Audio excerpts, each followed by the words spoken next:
Welcome, friends.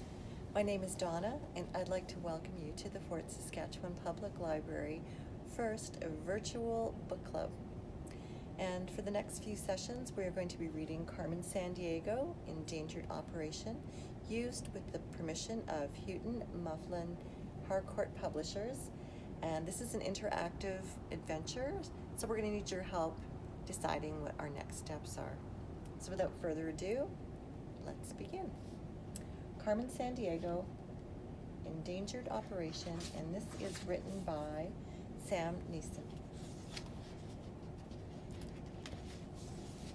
Vile plot. The mood was grim in the Vile faculty lounge.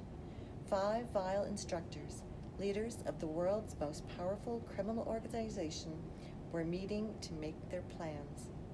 Many of Vile's recent schemes had been stopped by their former student-turned-renegade thief, Carmen Sandiego. They were looking for ways to make up lost profits. "I've got a dandy of an opportunity," said Coach Brunt, an enormously strong woman who spoke with a thick Texas drawl. "I'm in contact with a very wealthy collector who has offered to pay a fortune for all the items on this list." And she slid the piece of paper down the table for the other instructors to see. I'll just show you what they all looked like. Professor Maelstrom picked up the list. He was a stern-looking man with a pale face and a voice that could send shivers up your spine. A mere tiger, black-footed ferret, hawk-billed turtle, and he read, "My dear Coach Blunt, is this a list of animals?" "Oh, not just any animals," Brunt answered with a grin. "Every animal on this list is extremely rare or endangered, which means they're worth a pile of money." "Disgusting," said Countess Cleo, sticking her nose in the air. As always, she was perfectly dressed in the finest clothes and jewelry. "The only animal I'm interested in is mink." Dr. Sarah Bellum picked up the list. "There are some fascinating creatures here," she said, pushing her glasses up on her nose. "If we decide to move forward, I can arrange for the proper feeding and transportation." Shadow-san, a master ninja who never smiled, crossed his arms over his chest. "I was not aware that Vile had become a pet store," he growled. "Lighten up, Shadow-san," said Brent, with a smile. "A great thief can steal anything. Doesn't matter if it's got fur and claws, as long as it makes us a fortune." "Excellent point," said Maelstrom.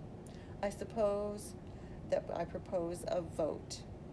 All in favor of this operation, raise your hands." Brunt, Maelstrom, and Ballum raised their hands right away. More reluctantly, Cleo and Shadow-san followed. "Outstanding," said Brunt. "Now, which animal shall we capture first?" "Will Vile succeed in their plot to steal the world's rarest animals? In this story, it's up to you. Your choices will lead to one of 20 endings. Are you ready?" We're going to start out. Show you our little picture here.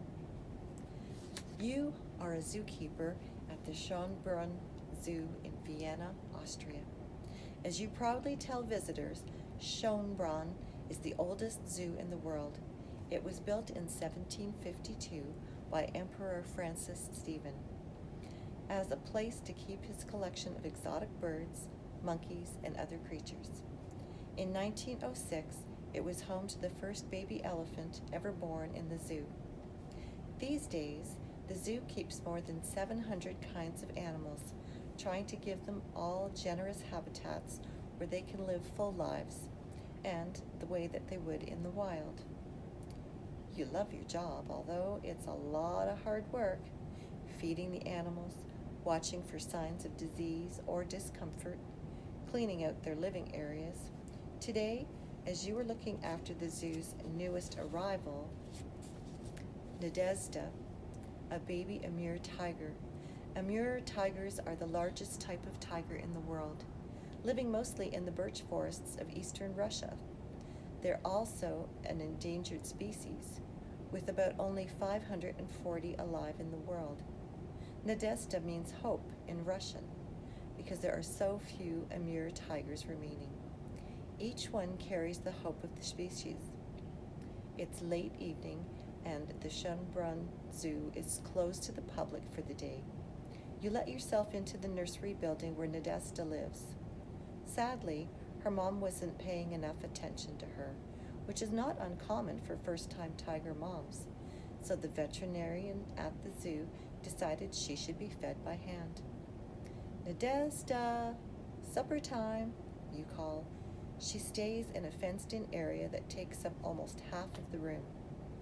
Full of toys and fun places for baby tigers to hide, usually she toddles out right away when she hears your voice. But today, you don't see her. A pang of worry clenches your stomach. You notice that the back door of the nursery building is open. Although it should be closed and locked this time of night, you look out and you see two people fleeing around a row of trees. One of them is a large man holding something about the size of Nadezhda's carrying case. What do you do? Do you go for help? Or do you chase the tiger thieves? Tune in to